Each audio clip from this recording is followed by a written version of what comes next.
દેવાયત ખવડના કેસમાં પોલીસે મોટી કાર્યવાહી કરી છે। ડાયરાના વિવાદ કેસમાં બંને બાજુએ ફરિયાદ દાખલ થઈ। દેવાયત ખવડ સામે પણ ફરિયાદ નોંધાઈ છે। સામે પક્ષે ભગવંતસિંહ ચૌહાણ પર પણ એફઆઈઆર, ધ્રુવરાજસિંહ ચૌહાણ સામે પણ એફઆઈઆર દાખલ થઈ। રામભાઈ ચૌહાણ, મેઘરાજસિંહ સામે પણ ફરિયાદ નોંધાઈ છે।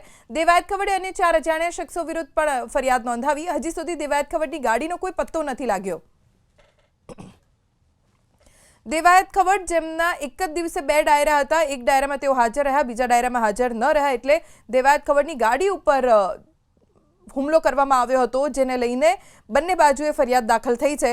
દેવાયત ખવડ સામે પણ ફરિયાદ નોંધાઈ અને સામે પક્ષે ભગવંતસિંહ ચૌહાણ, ધ્રુવરાજસિંહ ચૌહાણ, રામ ચૌહાણ, મેઘરાજસિંહ સામે ફરિયાદ નોંધાઈ છે।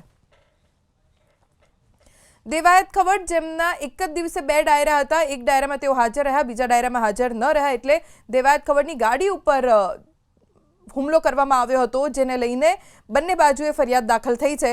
દેવાયત ખવડ સામે પણ ફરિયાદ નોંધાઈ અને સામે પક્ષે ભગવંતસિંહ ચૌહાણ, ધ્રુવરાજસિંહ ચૌહાણ, રામ ચૌહાણ, મેઘરાજસિંહ સામે ફરિયાદ નોંધાઈ છે।